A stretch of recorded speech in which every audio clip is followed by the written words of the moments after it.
L'IA s'insinue partout et le secteur de la distribution n'y fait pas exception. Visionary Marketing était partenaire média de Tech for Retail 2025 comme les 2 années précédentes. Ce rendez-vous annuel incontournable permet d'observer les évolutions technologiques du secteur. Nous avons donc sélectionné 4 innovations qui illustrent comment l'IA permet de répondre aux défis opérationnels du commerce. Elles couvrent la gestion des stocks, la traçabilité des flux, l'optimisation des approvisionnements et l'analyse comportementale. Voici en résumé et en interview ces 4 innovations passées à la loupe de Visionary Marketing. Des interviews, des chiffres, des faits, des études. Pas de blabla, ce sont les podcasts de Visionary Marketing disponibles sur toutes les bonnes chaînes de balado-diffusion. Bonjour et bienvenue dans les podcasts de Visionary Marketing. Le sujet du jour, l'IA à Tech for Retail, 4 innovations concrètes.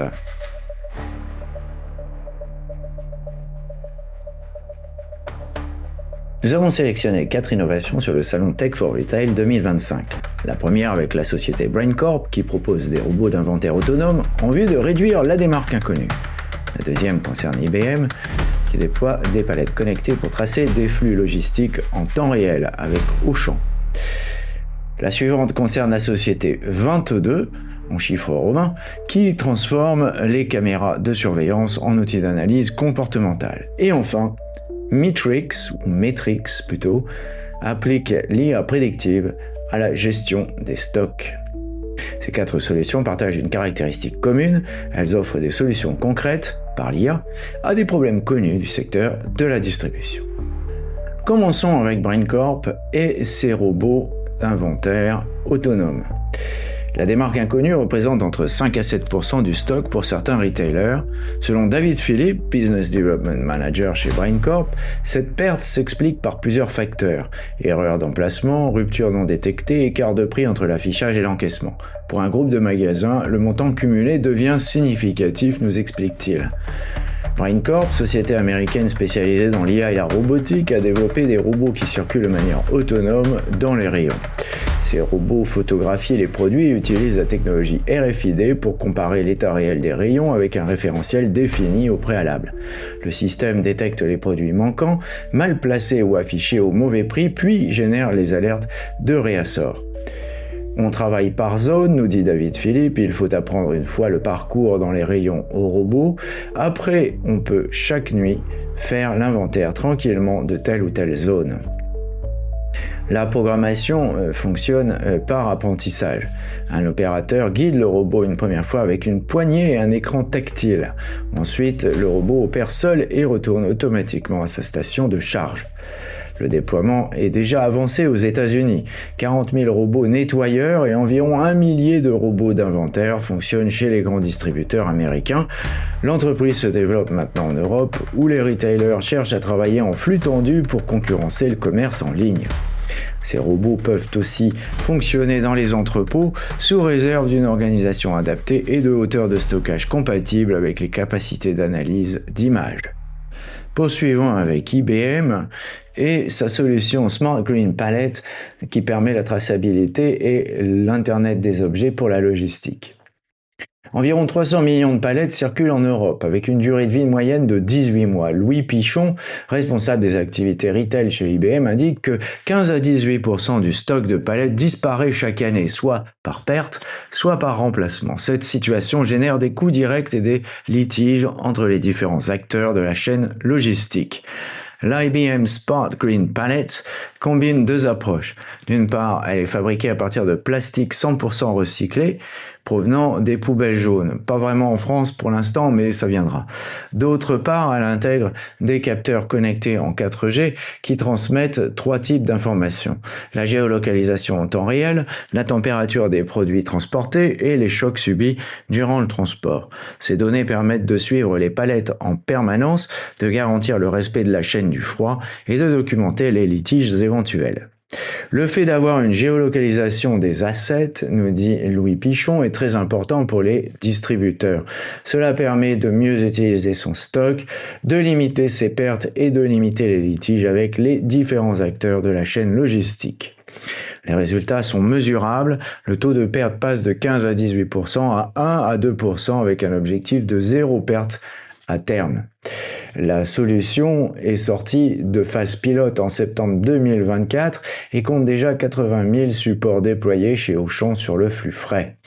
IBM ne commercialise pas seulement une palette connectée, mais un écosystème complet, l'asset physique, le capteur IoT et la plateforme de gestion de données avec ses alertes.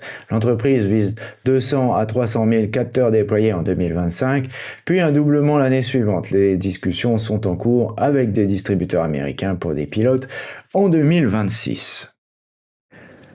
Poursuivons avec 22, l'analyse vidéo et l'IA pour comprendre les flux clients. Les e-commerçants analysent chaque clic, chaque parcours, chaque hésitation de leurs visiteurs. Le commerce physique disposait jusqu'à présent d'études comportementales ponctuelles, coûteuses et réalisées sur des échantillons restreints. Alexandre Boutillon, Head of Growth chez 22, explique que la Computer Vision permet désormais d'analyser les flux clients en masse et en continu sur l'ensemble des points de vente. 22, entreprise française spécialisée dans l'analyse vidéo en temps réel, se positionne comme un collecteur et agrégateur de données. La solution permet d'utiliser les caméras déjà installées dans les magasins et applique des algorithmes d'IA pour analyser les déplacements, identifier les zones de forte affluence, mesurer les temps d'attente ou observer les interactions entre clients et vendeurs. L'entreprise ne produit que des données brutes et des métriques statistiques, laissant l'interprétation aux équipes métiers qui connaissent leurs lieux de vente et leurs objectifs. Nous analysons les flux de masse, nous dit Alexandre Boutillon, pour obtenir des retours statistiques et des métriques adaptées au point de vente, plutôt que des données sorties d'une étude très spécifique dans un lieu donné. Le déploiement commence par un pilote sur un magasin test qui permet de valider la solution et de préparer l'organisation interne du client.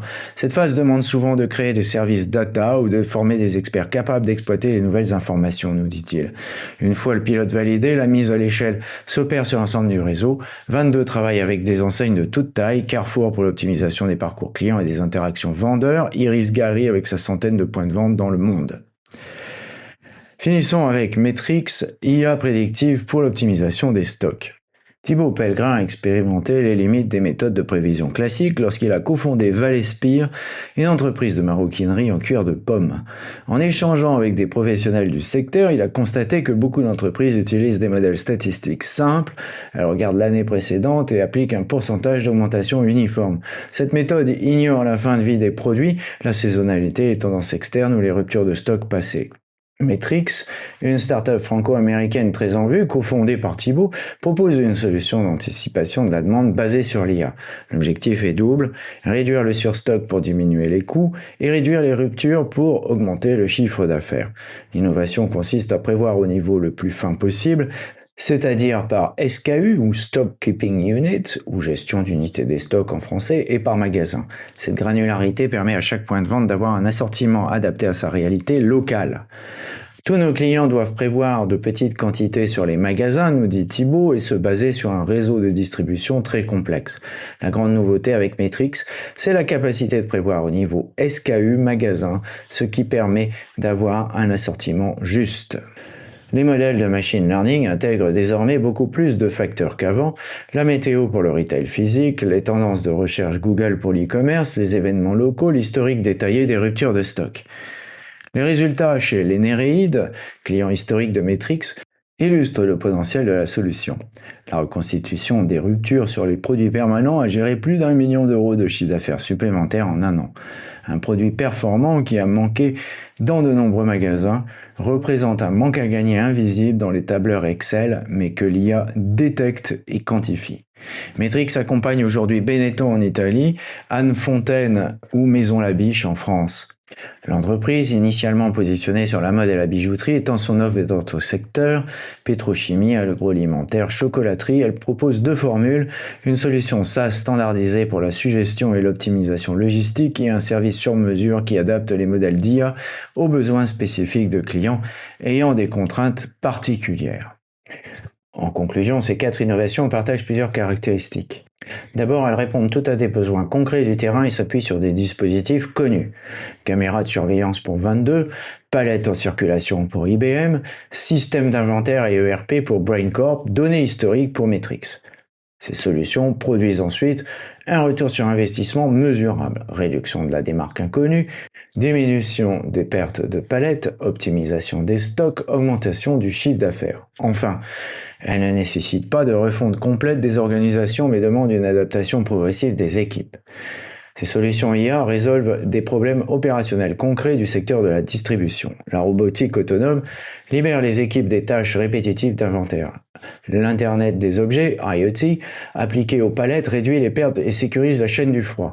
L'analyse vidéo, Computer Vision, fournit aux retailers physiques des données comparables à celles du e-commerce. L'IA prédictive remplace les approximations statistiques par des prévisions intégrant de multiples facteurs. Ces solutions sont pour certaines déjà déployées à grande échelle et démontrent leur efficacité sur des cas d'usage variés. En conclusion, ces solutions industrielles témoignent de la maturité croissante de l'IA. Si elles ne font pas forcément la une des journaux ou ne sont pas au cœur des conversations familiales et suscitent moins d'engouement que l'IA générative, leurs retombées sont indéniablement plus tangibles et concrètes. Et maintenant, je vous propose l'intégrale de ces 4 interviews avec, pour commencer, celle de BrainCorp et de David Philippe. Alors, je suis à Tech for Retail avec David Philippe. Vous êtes Business Development Manager chez BrainCorp. BrainCorp est une société américaine. C'est quoi votre spécialité ? Alors, nous sommes l'intelligence artificielle et logiciel de la partie tenante, les robots laveurs de sol, avec une autre activité qui sont les robots d'inventaire. Alors, c'est justement de ça qu'on va parler. Ces robots inventaires qu'on montrera en ligne, ce sont des robots programmables. Alors, quelle est leur fonction ? Alors en fait, ce sont des robots qui permettent dans les rayons aux retailers de faire un inventaire. Alors ça peut être en direct, en différé, de faire des photos ou une analyse RFID, donc par radio, et de permettre de savoir le réassort, les produits mal placés, avec une analyse d'image de chaque produit avec sa référence. Alors à la base, il y a un problème qui frappe les retailers, c'est la démarque inconnue déjà. Oui, tout à fait. Cette démarque inconnue, c'est un gros problème. Les erreurs d'emplacement aussi. Et surtout le réassort, c'est-à-dire que la volonté de ne plus avoir de gros stocks et de gérer le stock presque au jour le jour et les commandes pour réassort des rayons. Oui, puis il y a les erreurs de prix aussi. Ah oui, ça, tout à fait. Ça, c'est comparer les prix, les changer en temps réel et bien sûr s'assurer en caisse que le prix affiché et le bon est surtout sur l'article. Alors, tout ça, ça coûte de l'argent aux retailers. La démarque inconnue, déjà, ça coûte combien ?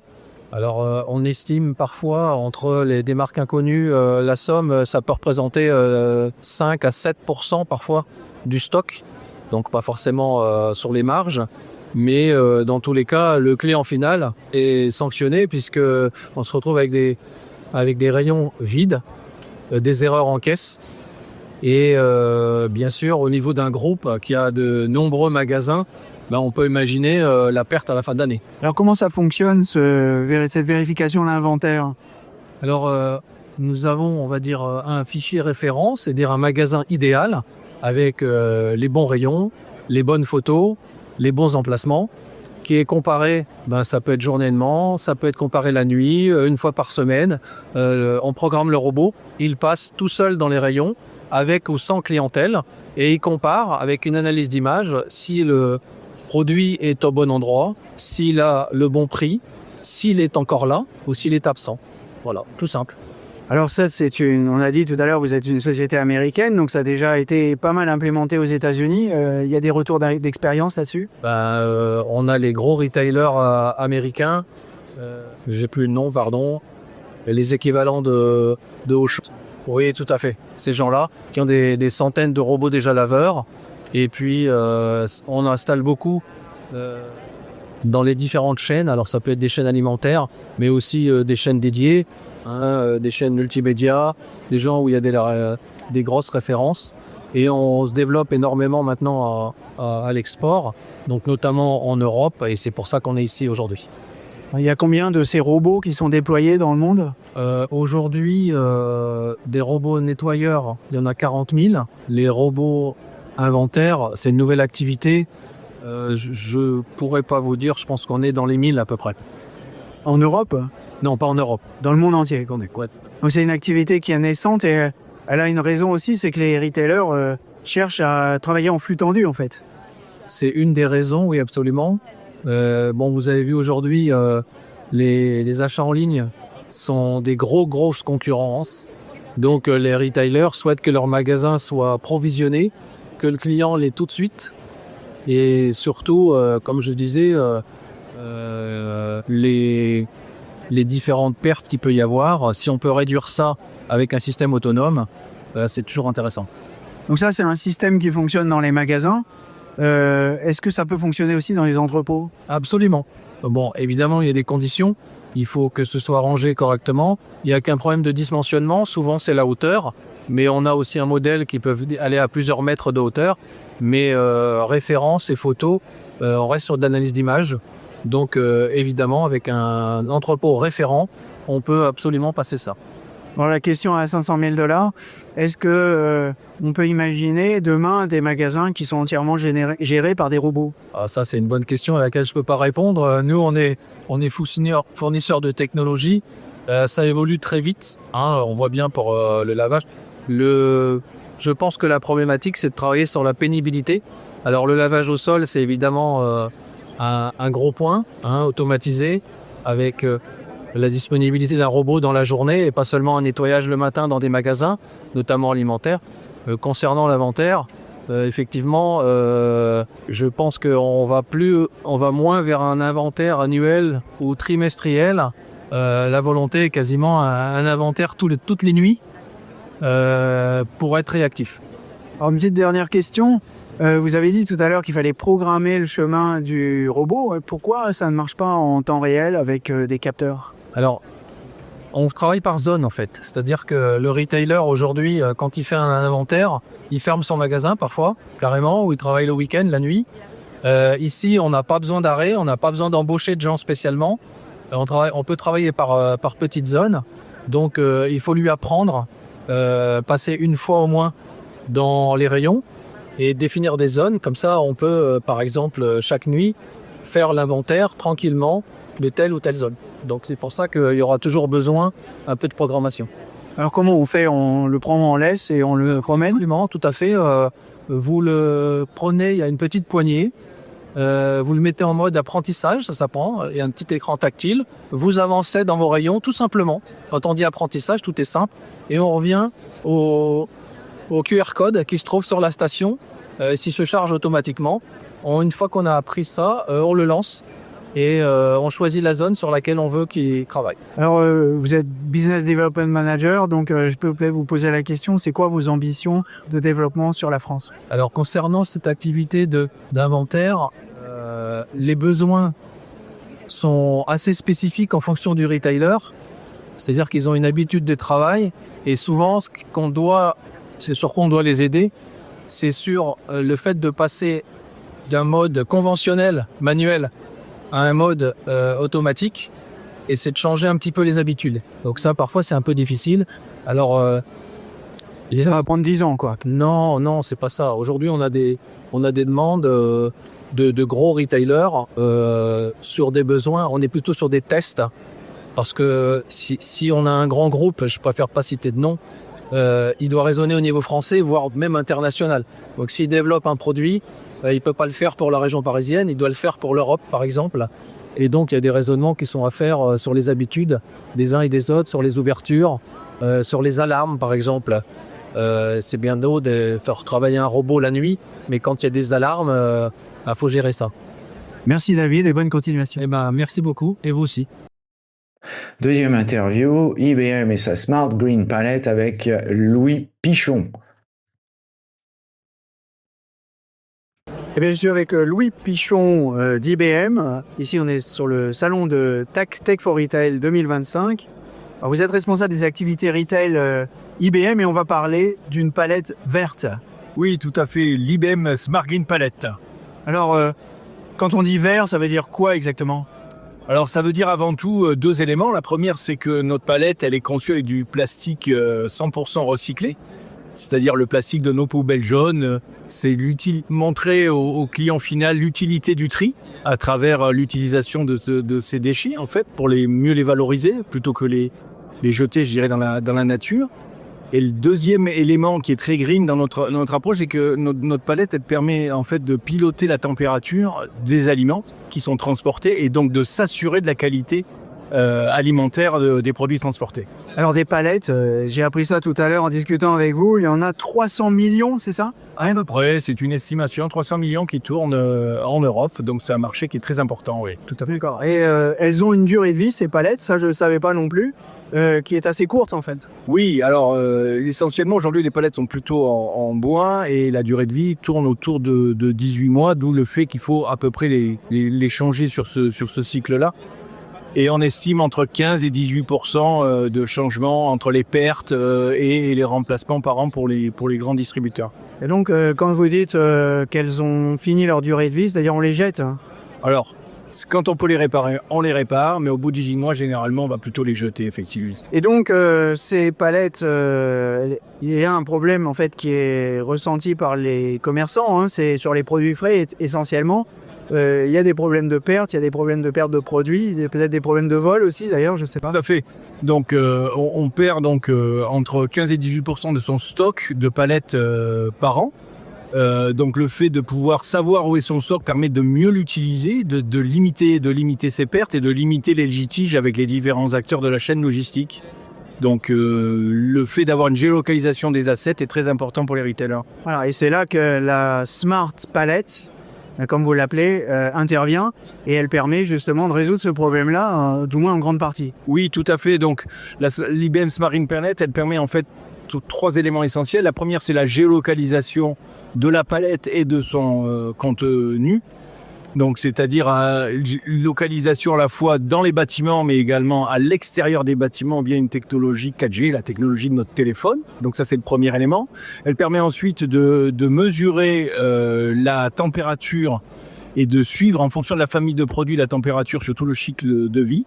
Et enfin, mesurer également les chocs, ce qui permet de gérer les litiges qui peuvent exister tout au long de la chaîne logistique. Alors passons aux résultats directement. Vous avez dit tout à l'heure qu'on perdait 15 à 18% de contenants.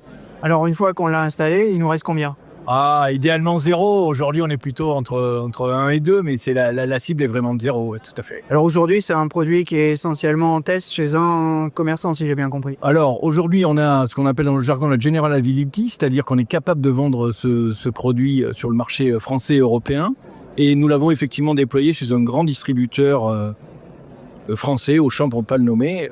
On a déployé l'ensemble du flux frais chez eux avec 80 000 supports, palettes et rôles.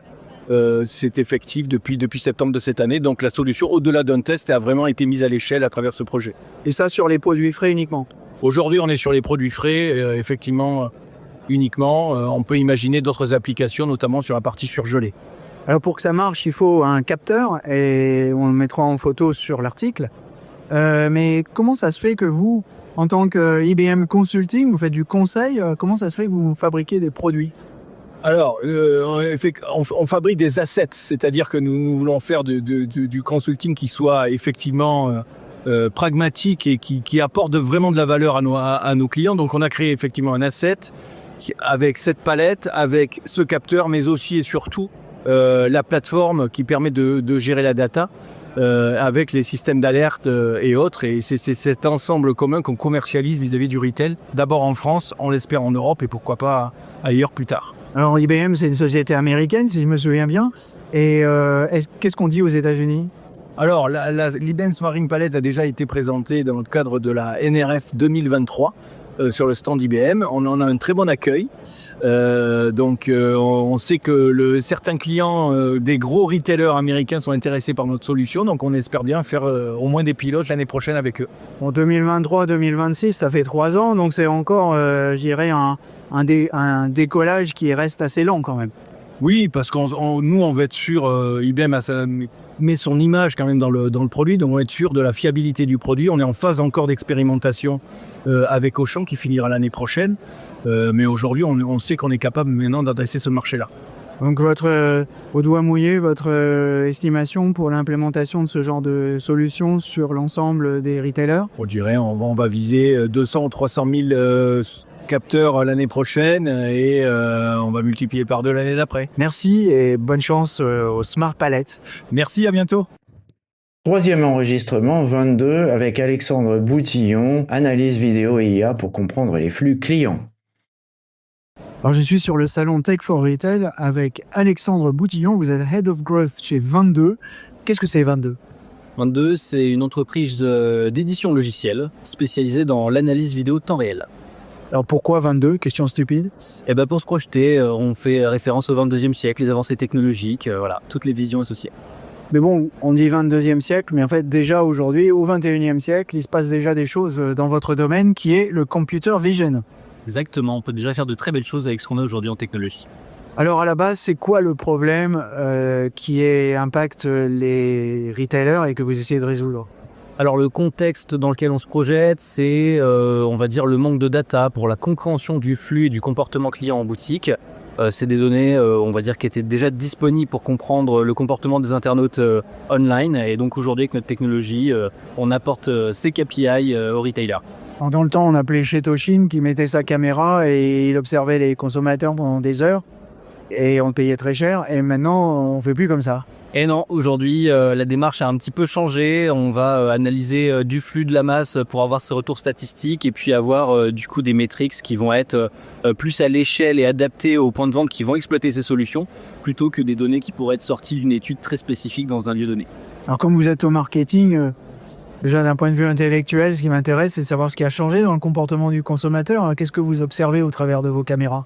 Alors, en soi, ça c'est plutôt une réponse qu'on va laisser à nos clients, ceux qui vont exploiter la solution, parce que nous, notre rôle, ça va vraiment être capter la donnée, l'agréger, la structurer. L'analyse, on va laisser ça aux gens du métier qui connaissent bien leur lieu et puis leurs objectifs. Donc vous êtes agnostique et vous touchez pas aux données, quoi.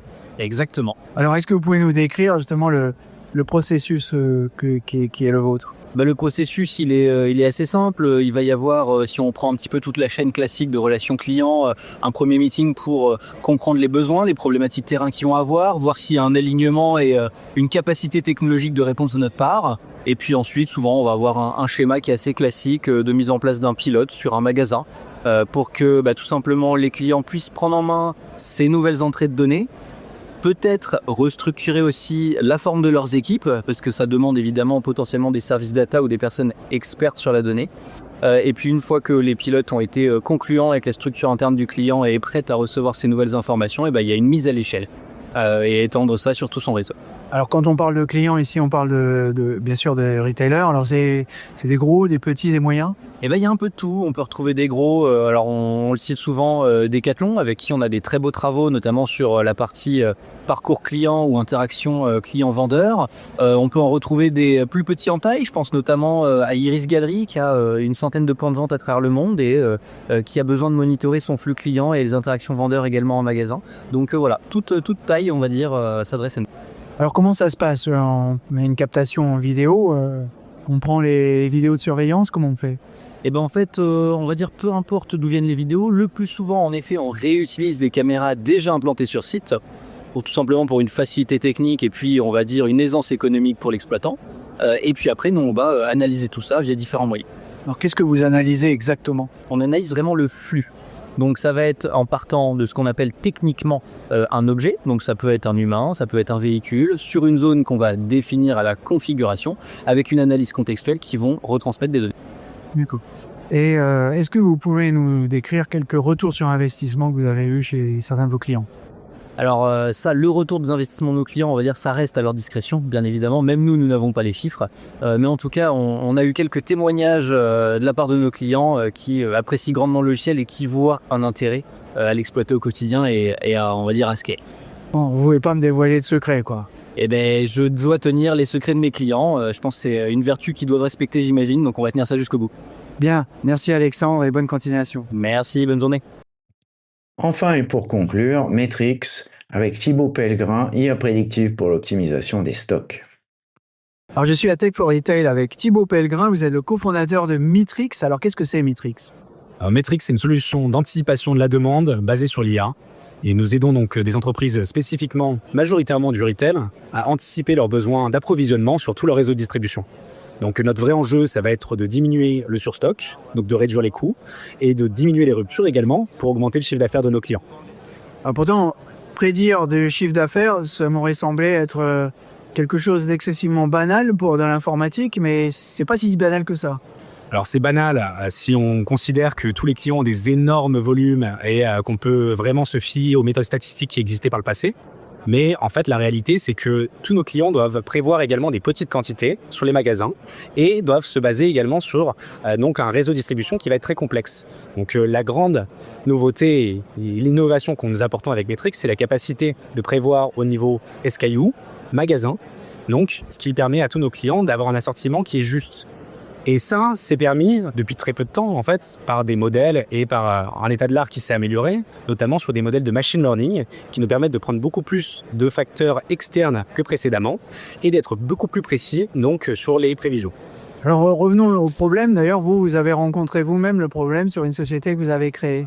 Oui, exactement. Donc, j'avais cofondé une entreprise qui s'appelait Valespi, qui était une entreprise de maroquinerie écologique faite en cuir de pomme. Donc, ça, c'est une autre histoire. Donc, j'avais eu ce problème-là parce que je me chargeais de l'approvisionnement avec mes fournisseurs italiens et en parlant avec des personnes de l'industrie pour comprendre justement comment fonctionnait ce travail que je ne connaissais pas. Je me suis rendu compte que beaucoup de personnes se basaient sur des modèles statistiques, donc purement des moyennes, et regardaient donc l'année dernière, que se passait-il ? Cette année, je vais faire 10% de chiffre d'affaires potentiellement de plus, donc je vais appliquer un pourcentage de 10% en plus. Ce qui ne prend pas évidemment en compte plein de facteurs, notamment la fin de vie du produit, la saisonnalité, potentiellement des tendances externes qui vont évidemment affecter ce forecast. Oui, tendances externes qui peuvent être par exemple la météo. La météo, totalement, qui est une tendance qui est très importante, un facteur qui est très important notamment sur le retail physique. Et on parle surtout sur le réassort boutique. Mais il peut y avoir également des facteurs donc, plus intéressants sur le côté e-commerce, notamment par exemple des Google Trends qui peuvent affecter donc, la performance de produits qui vont être affectés par un boom dans la recherche sur un certain motif, une certaine tendance. Alors, quand vous dites statistique, c'est des Excel glorifiés, non ? Exactement. C'est ce qu'on voit généralement chez nos clients, donc ils sont très fiers de leur Excel qui fonctionne. Donc évidemment, mais l'objectif, ça va être de faire quelque chose qui est plus basé sur la réalité. Par exemple, avec un Excel, c'est très compliqué de purement reconstituer donc les ruptures de stock dans le passé. Et ça c'est un problème que beaucoup de nos clients ont et en fait sur lesquels on peut dégager énormément de chiffre d'affaires supplémentaires sur des produits qui sont performeurs et qui en fait ont été en rupture sur notre magasin. Alors prenons justement un exemple chiffré qui démontre la puissance de la solution. Oui, évidemment. Donc, on a un exemple avec un de nos clients les plus historiques qui s'appelle les Néréides. Et en fait, en un an, on a réussi à dégager plus d'1 million de chiffre d'affaires supplémentaires en reconstituant donc leurs pertes sèches, donc les ruptures qui se sont dégagées donc sur leurs produits permanents. Et donc ça a été fait donc en reconstituant purement donc les ruptures et en faisant une prévision qui était plus juste sur ces types de produits. Alors peut-être un balayage de quelques-uns de vos clients emblématiques. Oui, bien sûr. Donc, en Italie, on accompagne notamment l'entreprise Benetton. En France, on accompagne également donc, des entreprises comme Anne Fontaine, Alt, Maison Labiche. Donc, voilà. Le cœur de votre cible, vos clients idéaux, comme on dirait en ABM, c'est plutôt des gens qui sont dans la bijouterie, la mode. Alors oui, c'est nos clients historiques, totalement, mais en fait, on arrive maintenant à utiliser nos prévisions sur tout type d'industrie, parce qu'on essaie également d'accompagner les entreprises, donc notamment dans le secteur de la pétrochimie, l'agroalimentaire. On a par exemple aidé donc des entreprises d'agroalimentaire notamment sur le chocolat. Et en fait, on a deux offres qui sont un peu différentes. On a une offre donc SaaS qui vient aider donc purement sur des questions de suggestion et d'optimisation logistique. On a également une offre qui s'appelle Forecasting as a Service. On va venir implémenter la puissance de nos modèles, donc as a service et customisé pour des clients qui ont peut-être des besoins très spécifiques justement sur ces parties prévisionnelles. Bien, merci Thibaut et bonne continuation. Merci beaucoup.